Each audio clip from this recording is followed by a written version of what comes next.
They better. That's all I have to say. Joining me now is Scott Martin of Kingsview Asset Management and Fox News contributor and Cheddar CEO John Steinberg. John, businesses need those tax cuts. I mean, now that's lagging behind. I don't like the sound of that. What do you think? I think we're okay. The market closed flat today. And I think the position that people have is that if we have deregulation or a lack of new regulation, that's enough. People want those tax cuts, but the fact that McConnell said that today and the market didn't trade down makes me think that we've got more upside when we see positive signals around the tax cuts coming. Scott, what do you think about that? I mean, John made me feel a little better, but then at the end of what he was talking about, I remembered my tax cut wasn't there yet.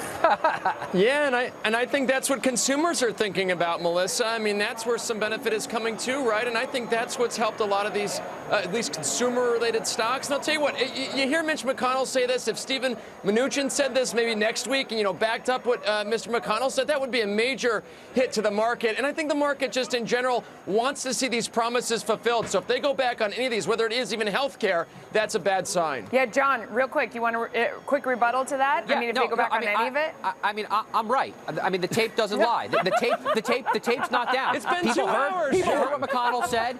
We're fine. He met with the community bankers today, talked about deregulation there. Market's happy.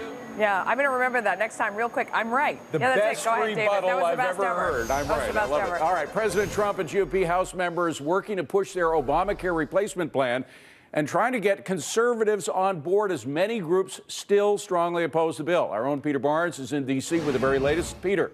Yeah, that's right, David. House Speaker Paul Ryan coming out and continuing to try to sell this legislation to members of his own party. He came out today and held about an hour-long press conference. He called it a town hall to explain the repeal and replace process step by step, which started with 2 all-nighters by 2 key committees, which finished up their work today. Ryan trying to clear up confusion about the process and rebut criticism of the legislation by members of his own party in the Freedom Caucus and other hard conservatives. He talked about a 3-pronged approach to this. First, a so-called budget reconciliation bill that cannot be filibustered in the Senate. Then administrative actions by the new HHS Secretary, Tom Price. And finally, another big bill with other changes like allowing sales of health insurance across state lines. Ryan urged fellow Republicans to stay the course. This is the closest we will ever get to repealing and replacing Obamacare. The time is here. The time is now. This is the moment. And this is the closest this will ever happen. Now, to try and rustle up votes for the legislation, the White House is hosting House members tonight and next week at the White House bowling alley for pizza and bowling. Bowling for votes, including members of the House Freedom Caucus. David? I don't mean to correct you, but they have 2 bowling alleys That's in the right, White House. Oh, they have 2 bowling? Yeah, they have 2. Yeah, you're right. There are 2 one in the basement, one on the ground floor. All right, Peter, thank you very much. Joining me now to react, not to the bowling alleys, but to the information about health care, former Senator Jim DeMint. He is the Heritage Foundation president.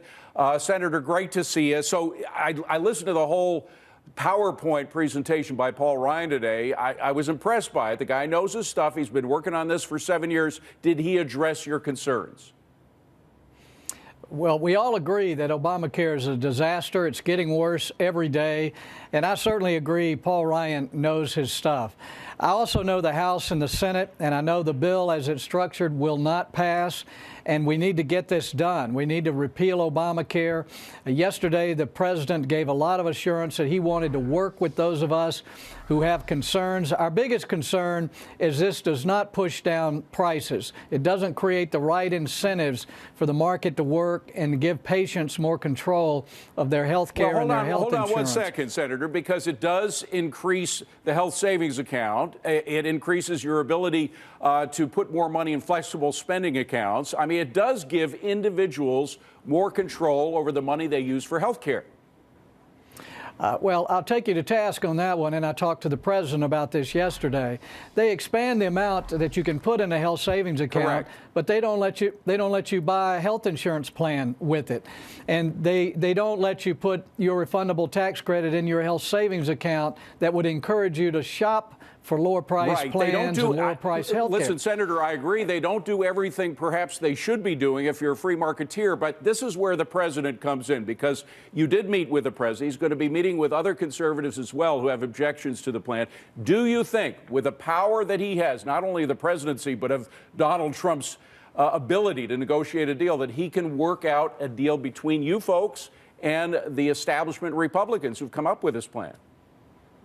There's plenty of room to work this out, and all of us want to get to yes. But you know, my approach to this is they've passed a repeal of Obamacare in 2015. They need to send that bill through so that the debate immediately changes from whether or not we're going to repeal it to how we're going to improve our health care system, instead of tying it all up in knots as we have right now. But hold on a second, because according to Paul Ryan, what he says is that if you did that, you wouldn't get it through the Senate or the House because you don't have enough votes. You'd have to get some Democrats over, because that would be more than just reconciliation. Is he wrong? Well, the 15 bill is just reconciliation. It just repeals Obamacare. But that paves the way to actually get Democrats to help on refundable tax credits, on the Medicaid reforms, on other things we need to do. But what they're trying to do now in the House will not pass. If it happens to pass the House, it will not pass the Senate. But one thing about dragging it out, Senator, and again, I'm sorry, but we've almost run out of time. I got to hit tax cuts, because the longer you play around with the details on dealing with Obamacare, trying to replace and repeal it, the longer we have to wait for tax cuts. And a lot of us can't wait.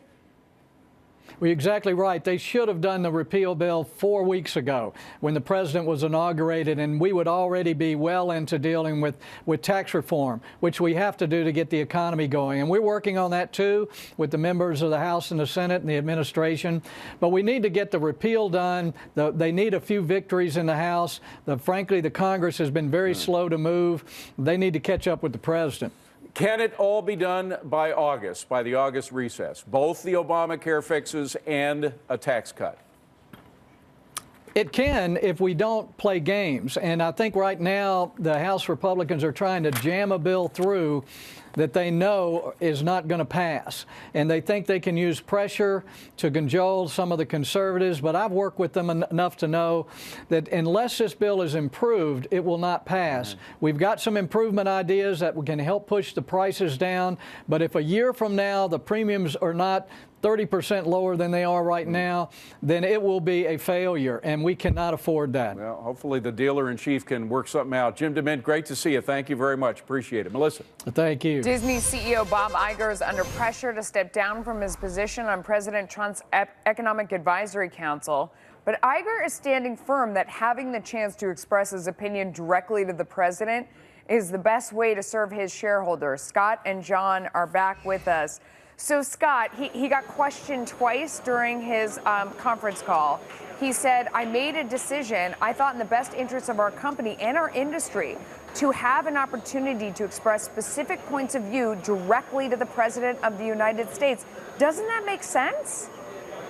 It does to me. I mean, Melissa, this is an administration that has been exceptional in their outreach to CEOs so far. And I don't know why, as a shareholder of Disney or of the automakers, of tech firms, why you wouldn't want them close to D.C., especially to a president like this who's proclaimed his appreciation for business. So eventually, Bob Iger knows that he has to return value to shareholders. That's by being in touch with what's going on in D.C. John, I mean, the president has been critical of ABC, and you know, they also, Bob